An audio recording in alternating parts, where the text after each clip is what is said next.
Hello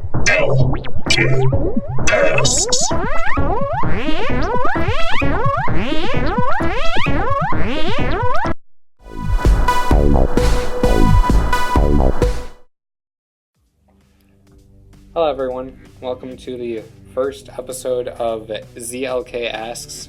We're here tonight with photographer Rae Napierala. So, first question I have for her is, what age did you start taking pictures and figure out you had a passion for it? I actually didn't even start until after I had Hayden, so it was maybe almost 3 years ago. So, about 18 or so, would you say? About 20, actually. Yeah, about 20? 20. All right. Yep. Yeah, I don't know my own age. I'm sorry. I have to remind myself, too, sometimes. I wake up every day feeling 5 years older, so. I wake up every day feeling 5 years younger. I don't know how that happens, but... Oh, God, I'll trade you. Other than photography and everything, like, what are some of your other hobbies? Just to ask that in the beginning. To expand. I love drawing, and... I've seen a couple of your works and everything. I really like it. Oh, thank you. You're welcome. Yeah, I've drawn since forever.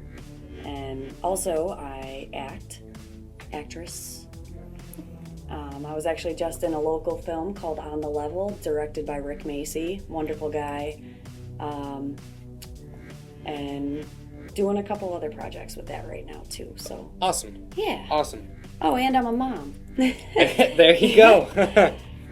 So, going back to photography and everything, what camera do you use? I started with a Canon Rebel T3 and broke that, so I moved on and upgraded to a Canon Rebel T5. Now, I have a T2i. Okay. From going from the T3 to the T5, is there any like comparable difference, like main noticeable difference? The biggest thing I notice is the quality of the pictures. Also the lens. I have a 75 to 300 millimeter, and not good for close-ups or anything. Yeah. But the quality of the picture is like 100 times better.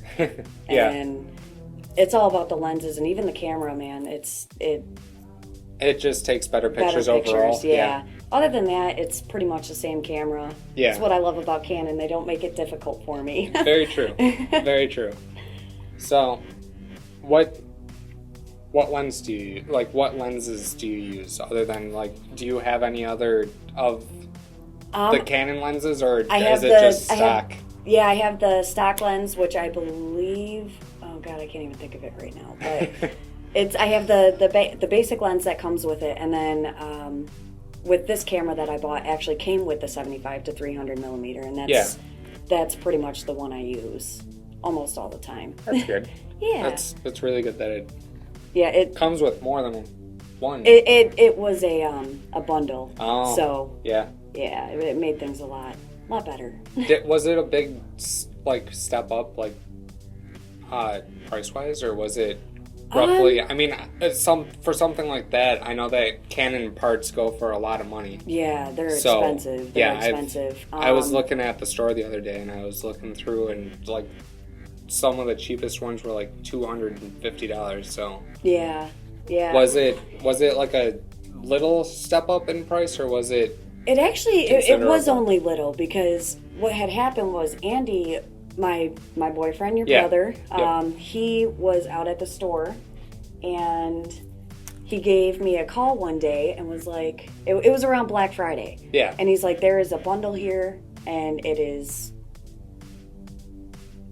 everything you need, and it's not that expensive. I mean, it's a camera, it's expensive, but of course. But and so we got it, and it was a Black Friday deal, so it really wasn't that bad. That's awesome. Yeah. That's always the best kind of it was deal. nice. Well, always and the you best know kind what? of thing Too, to go it came with pretty much everything I needed. It was like...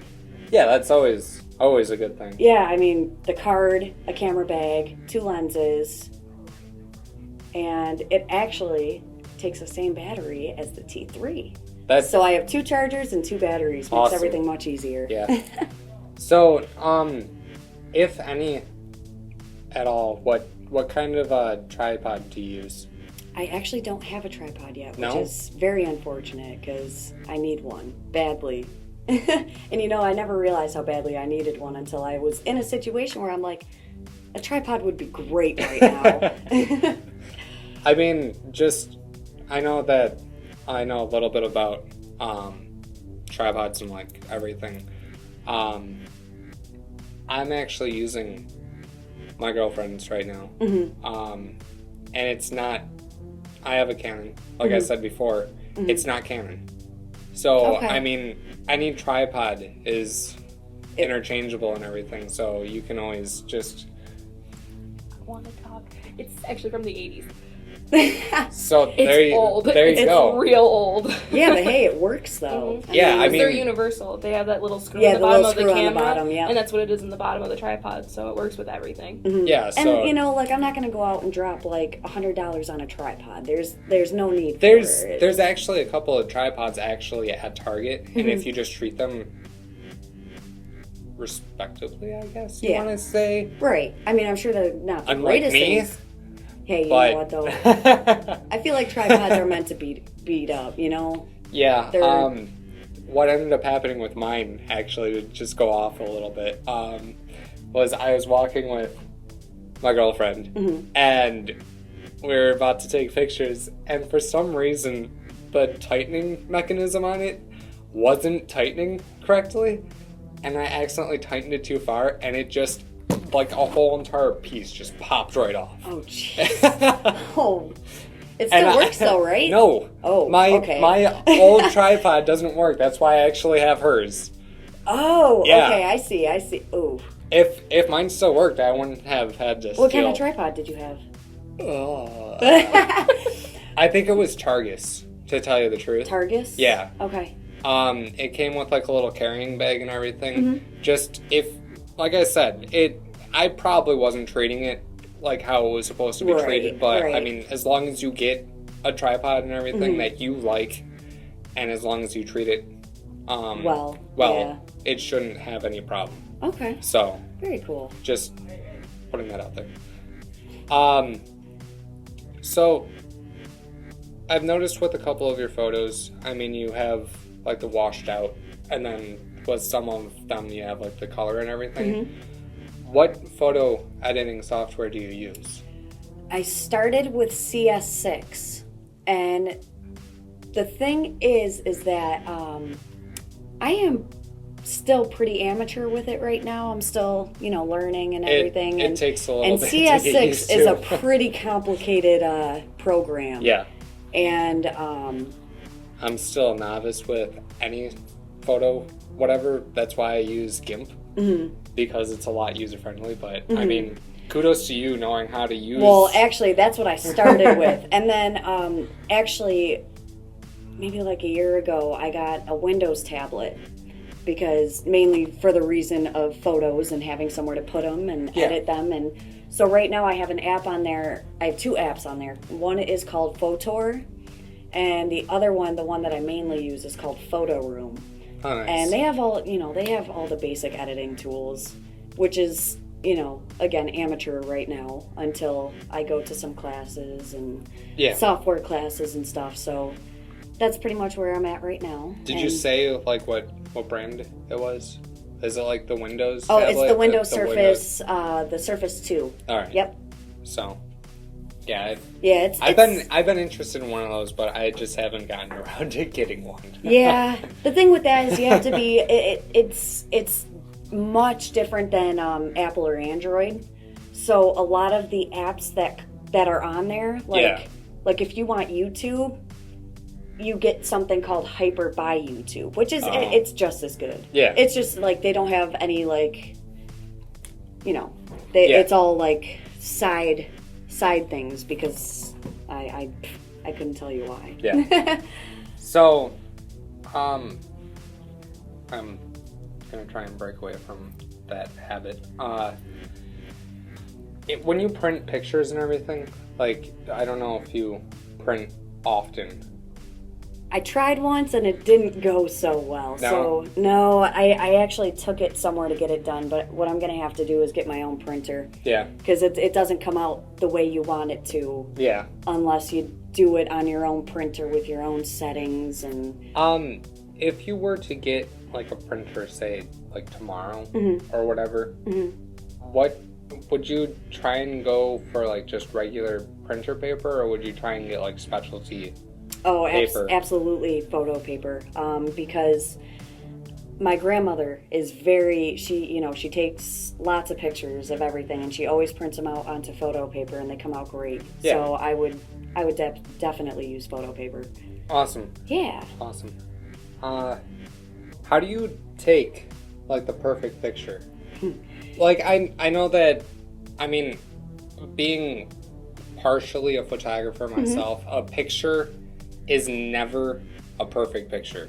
Like, you can always just take a picture, look at it, and be like, I wish I would have taken it just a little bit more to the right, or a little bit more to the left. And you know what? Even when you do wish that, a picture, you can...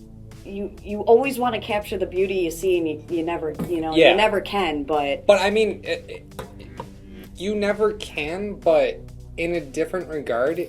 With a picture, you see different things in a different way. Yes. Like, you can take a picture of something completely ordinary and make it just the best thing in the world. Extraordinary, yeah. So, I mean, I've seen a couple of pictures of your puppy. Yep. That doesn't at all look like a puppy. Oh, God. But, I mean, just with the limited amount of room you have in your backyard, and with everything that is going for it in your backyard, I mean, you have a tree. Yes, and massive tree. You have a playground, you have a fence in the backyard, we have trees and everything, but with each picture of your puppy, it doesn't look like a backyard. It doesn't look like a backyard. It looks like it could be just a random field that you go out with. So, I mean, how do you key in? The perfect picture is always angles, the quote-unquote perfect picture.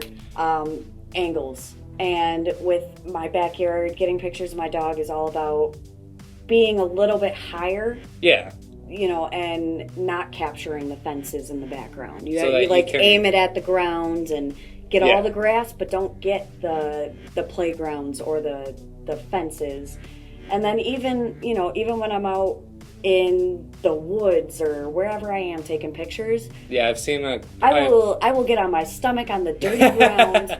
I mean, I probably look like a damn fool half the time, but I will do what I have to get the angle I want, because I want to capture that beauty, and that it's all about getting it the way you want it. I saw one of the pictures that you took actually in the wild, quote unquote wild, and it was of a duck. Oh, just the plain duck. Yeah. But, I mean, the way that you took it, the feathers on its neck showed off like all the green and everything. It wasn't just like brown if there was no light. And I mean, just the way that you took it, it looked a lot better than just Yeah. Oh, sorry. I was bad. No, sorry. Actually, the funny thing about that duck was we were on Andy had to go to the Pocono Mountains for work, and that's where we were at the time.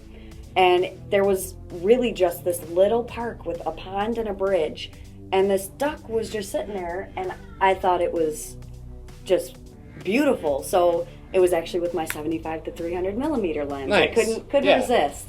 So I actually got right up to that duck. He didn't move or anything. Very good. He didn't move or anything, and I got right up to him, and I probably snapped about 30 pictures of that duck. And that was the one. You just found the one. That was the one. And like I said, it was just a little pond, a little bridge, and that was it. And he was just sitting there, got as close as I could, and took about 30 pictures. And that's the thing with it, too, is you always have to take tons of pictures, because that's the only way you're going to find a perfect picture. Yep. But, yeah, that's one of my favorite ones, actually. You look around and you see, like, the professional photographers and like the amateur photographers, and they're always like snapping the same picture over and over and over again. You're just kind of wondering, why? Why are you taking so many pictures of the same exact thing? Yes. I mean, you're moving like the slightest bit, and you're taking another picture. Yeah, exactly. And that slightest bit makes all the difference in every picture, and it's crazy. It really is crazy. Just that one, those like 3 millimeters could make that difference, you know? Yeah, that little extra like angle on the light. It can make all that difference. And it helps that duck was very photogenic and posed a little bit. So. Yeah, I noticed that too. So, what's going a little bit more into the last question? Sure. What in your professional like opinion is the most artistic picture you've ever taken? Oh man. Just not trying to make you think too hard about the question, but I have to think. The duck one is definitely in my top. Yeah. That's definitely one of my top ones. But going back to the Poconos just for a second, did you capture like any other? I didn't look on your Facebook page all too much, but up in the Poconos, did you catch any other really good artistic pictures? Let me think. Just really quick. You know what? Check it out. You know, I'm gonna have to look because I take so many damn pictures everywhere I go. Yep. You know. And then Sorry to say, but when you said in the Poconos, did you catch? I thought you said Pokemon, and did you catch? Did you catch them all up there? I caught them all. Catch them all? Caught them all. Caught all 150. By the way, do you want a Pikachu? Because I have about 40 of them. Oh, sweet reset. So good. I don't know. I kind of want a Graveler. Oh, okay. Strong against electric. I mean, come on. Everyone prefers Pikachu over any other Pokemon. I disagree. You know, I always had a little love for really random, but Togepi. That's not random at all. Well, Togepi ended up being Misty's Pokemon. That's what I mean. It makes sense that you'd gravitate towards Togepi. You know, Togepi is very, very cute. The cutest thing.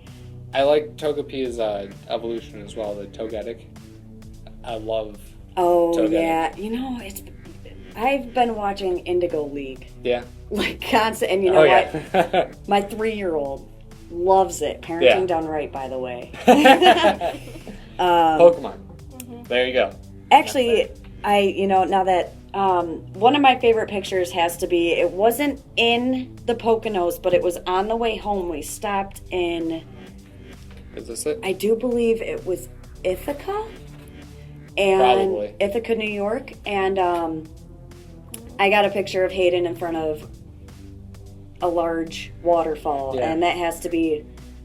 That's also one of my favorites from that trip. She's very photogenic. That girl, I swear she was born a model.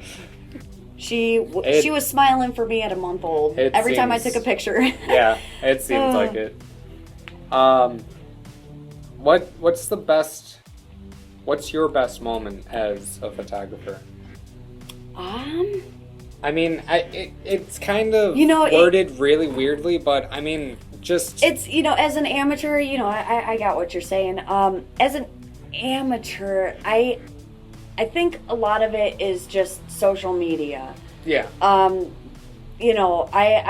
made this page, my photography page, and I ended up getting about 130 people in one day. Oh, and wow. A lot of them I didn't even know. So that was a big thing for me. Yeah, that was pretty big. So that's got to be really uplifting for you. Yeah, and that was without, they give you the option to promote, but it costs money and stuff. So I'm like, as an amateur, I'm not going to promote my amateur work like that. But I ended up getting a lot of people that day, the day I made the page. So that was a big thing for me, and it made me really happy. And like I said, a lot of them I didn't even know. A lot of my friends liked it. Yeah. And, just because, I'm a fan and everything, I liked it as well. Mm-hmm. And right when I went to the page, it wasn't even I think it was like about an hour Yeah. or so after you created the page. Yep. You already had like 60 to 80 people that liked your page. Yeah. I'm like, that. who are these people? Yeah, that was really exciting. I was really happy about that, and it's a good feeling that people are looking at my work and appreciating it, because I mean, I appreciate my work, and not in like a what's the word I'm looking for, like self-centered way. Yeah, I mean, you're not being conceited. Conceited. That's the word. About your work. I mean, it's not like, hey, look at my work. It's the best work out there. I mean, you still label yourself as amateur. An amateur. Absolutely. You're not being like, hey, I'm the best photographer in the world. I mean, come on, look at me. I'm God, boss. you see my work? Really? Let's be honest. But I mean, you're not saying any of that. You're saying like you're still an amateur, and when you created your page, I mean, just that little bit of time and getting that many followers already. I mean, it makes you feel good. It does, and a lot of my work, I won't post it unless I love it. Yeah. Because if I don't love it, how can I expect anybody else to love it? That's the number one rule of life. Yeah, seriously. Really. Yeah. I mean, you gotta love yourself before anyone else loves you. Yeah, no one will love you till you love yourself. So that's, you can just apply that to no anything. One. I said that totally wrong, but we all understood. Listen, even if you're listening to this, I love you. What is one dream you wish you could do with your photos? I have been talking about this a lot recently, actually, and I think my biggest goal for my photography would to work with National Geographic. That'd be awesome. I mean, that is like, yeah, that's the Cadillac of photographers over there. Of course, like, yeah. I follow them on Instagram, and just they are doing everything I want to do, and they'd go anywhere. Everywhere. Yeah. I mean, it's not even national. It's pretty much global. Yeah, and just everything that they do. I mean, I remember when I was younger, we used to get the magazines. Mm-hmm. And if you look at the back shelf, like bookshelf, there are just rows and rows of the National Geographics. Mm-hmm. And when I was younger, I would look through them. Mm-hmm. And because I was a very stubborn little kid, I wouldn't read it. I would just go for the pictures. Right, exactly. So, I mean, the pictures are what really gravitate your attention right into those magazines. Yes. I mean, the articles are nice and everything, especially when you're older. You want to learn about everything. Very interesting. They're great magazines. I mean, the pictures are definitely what gravitate. And I do understand where you're coming from when you say that you want to be part of National Geographic. And like I said, on Instagram, they're posting pictures every day, and it's like, that's my dream. That's what I want to do. So that's where I'm at with my biggest photography goals. That's an awesome goal. It's you always reaching have for to, the stars here, but you know what? We'll see. If you reach for something lower than the stars, I mean, you'll achieve that really easily, and then you'll move on to the next one and be like, I mean, it won't be as fulfilling as if you just go and say, I want that's what I want, and that's what I'm gonna have. So that's definitely a big thing for me. I'm gonna work on that, but I still have a lot of steps to take before I can even. You know, it takes time. This is something that takes time. It's not something you can just jump into and be a professional immediately. So it's understandable, Everything takes time, and especially with photography. I mean, to just being there taking one picture. And that's the thing, like this, it goes back to the perfect picture thing. You know, it's all about the perfect picture and getting it just right. Yeah. So. I mean, good goal. Thank you. Thank you. That's like that just came to me like a couple weeks ago. I'm just scrolling through Instagram, like that is something I would love to do. So that's awesome. Yeah. How do you get the ideas for the pictures you take? Like what's the inspiration? I mean, I know that it's probably just like going along and being like, oh, that. Mm-hmm. But, I mean, is there anything that you are, like, just sitting around, all of a sudden you see it on TV, or online or something, and you're just like, I really want to go out and take a picture like this? Is there any moment that you do that? And like, if so, like what really motivates you? Well, this is the. Oh man. Sorry, it's kind of a loaded question. I'm all over the place, yeah. and I have 100 things in my head right now. Sorry. No, that's okay. One of the biggest things is I have a neighbor who is a professional photographer, and his name's Phil Pantano. Yeah. And he just won second place in an art festival at blah blah blah. Yeah. An art festival, and he does a lot of like, I forget exactly what he calls it, but it's very like run down like city buildings. Yeah. And they're very, very cool, and that's a lot of, that's something cool that I'd love to do. Oh yeah. So a lot of it is, seeing his pictures is like, wow, like that's really, I want to go out and do that right now. And another big thing is I'm nature. Yeah. Nature is one of the easiest things to shoot. It's very, very common thing to shoot, but a lot of it is nature that inspires me. So, I mean, nature. It's too beautiful. Nature is one of those things that is the easiest thing to take a picture of. But at the same time, it can be the most difficult thing to take a picture of, because you have to wait for that one moment that nature is cooperating with you. Oh, you're telling me. I mean, like, you were lucky in the Poconos with that duck picture. Exactly. It's all about timing. It's all about timing. Yeah. So, I mean, yeah. Once again, I mean, kudos to you for that duck picture. I mean, it's Thank you. beautiful. Thank you. But, I mean... Mother Nature doesn't always cooperate. Yeah. And actually, another part of Mother Nature that inspires me is rain. Rain, like, after it's done raining, I want to take pictures of everything. Everything. Like, I got these really, like, about a year ago, last summer, I got these gorgeous pictures of...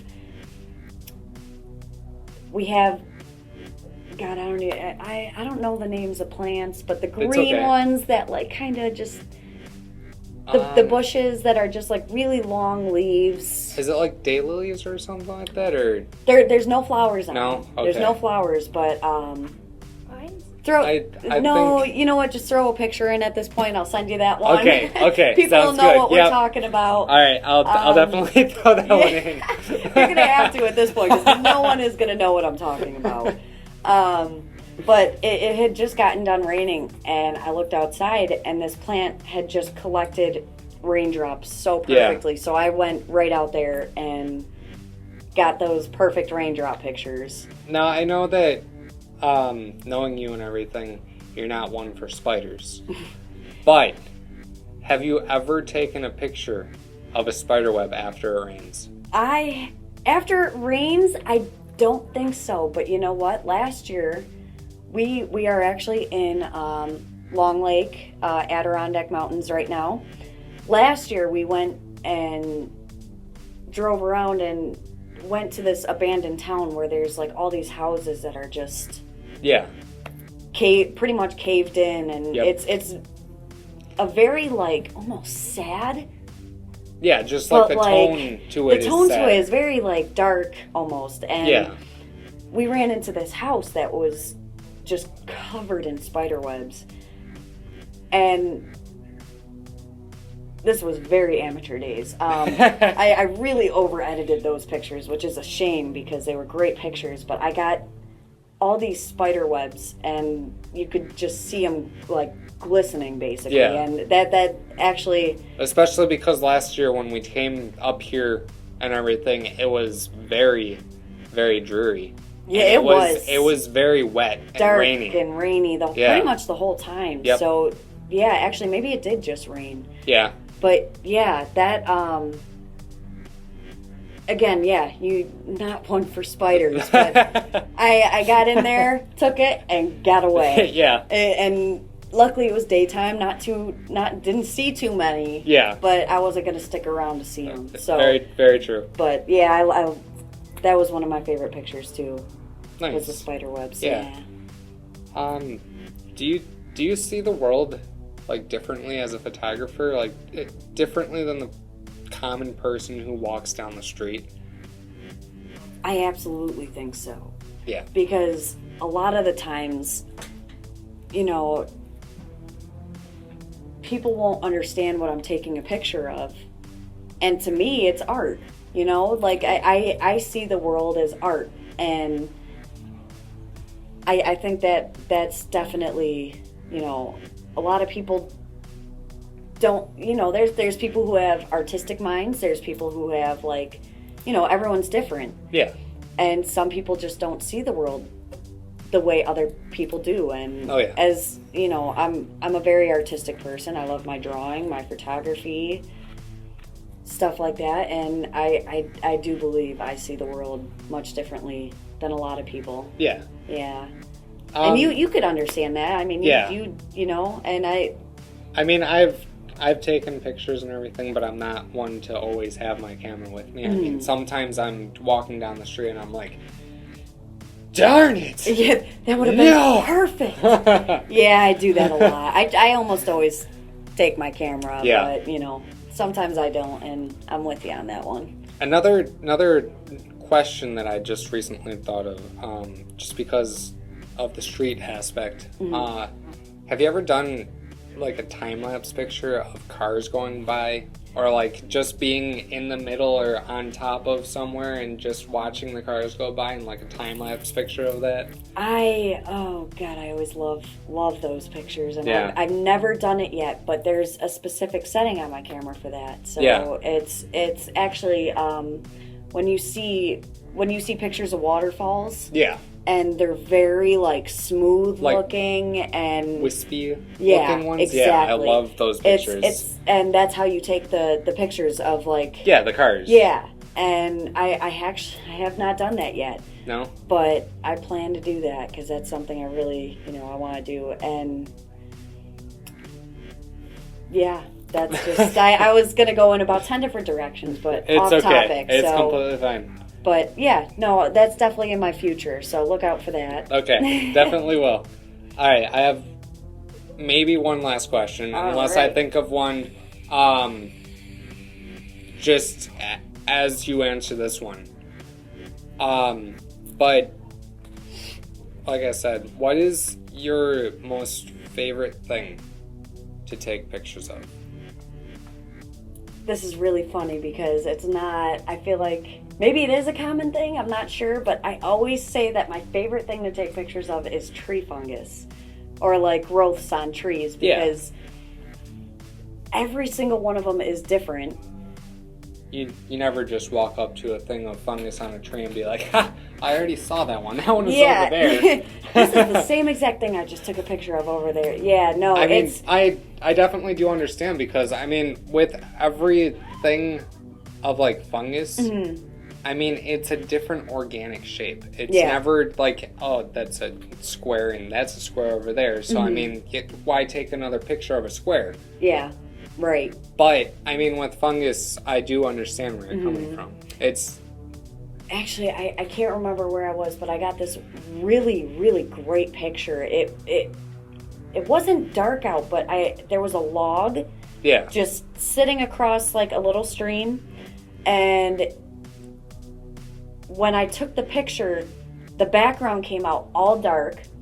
You could see the log with some moss on it, like, perfectly. And, you know, as much as I love to take pictures of tree fungus, I don't know their names or anything. It's really hard to... But it had these, like, almost shell-looking things, and they were just covering the thing. Oh, nice. With moss on top of them. And That's awesome. That's probably one of my favorite pictures that I got of tree fungus. So a lot of it is just, you know, like, this goes back to the seeing the world in a different way thing. Is the tree fungus can be beautiful. Yeah. And that's, you know, I mean, even like mushrooms and stuff, wild mushrooms that are, you know, just growing somewhere. And those are another thing that I really enjoy taking pictures of. Is just, they're easy to work with too. Yeah. They don't go anywhere. Yep. But it's not like you're saying, hey, Stay there. Yeah, let's sit still for a second, guys. Come on. This isn't gonna work. The sooner we get this done, the sooner we can leave. So tree fungus is definitely one of my favorite things, and the other one's my daughter. She's too darn cute. Can't resist myself. Oh yeah. We all understand that one.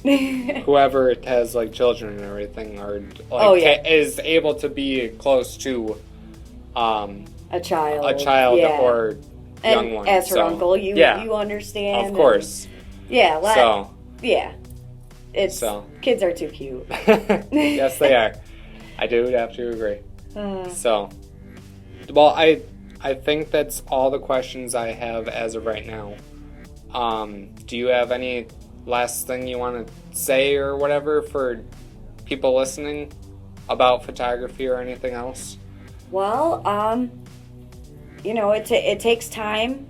If you want to do it, do it. Like, I can go full Shia LaBeouf here, like, just do it. But definitely, like, it takes a lot of time. I mean, it's been almost 3 years now, and I still consider myself an amateur because, it takes time, practice, and classes and stuff that I haven't even had privilege to do yet. But it's an expensive hobby. Yeah. But that's another thing that'll take time. The whole entire hobby takes time. Yep. And I'd love to make it into a career someday. And if anyone wants advice from an amateur, hey, I'm here. Just shoot me a message. I'm on Facebook, Instagram, anything. So. All right. Well, this was great. Thank you. Yeah, you're welcome. Of course. I'll link her pages in the description below and everything, and I hope you guys enjoyed the first episode of ZLK Asks. I'm going to be doing a lot more of these with other people and everything, and I appreciate you being my first. Well, thank you. I'm super excited. Yeah. This is going to be a fun ride. Man. Yep. And as you've probably seen throughout this whole entire video, all the wonderful pieces of art and everything that Rae has actually produced over the last 3 years. So, I mean, I hope you look forward to seeing more from her, and I know I definitely do. So, I hope you guys enjoyed this episode, and I hope to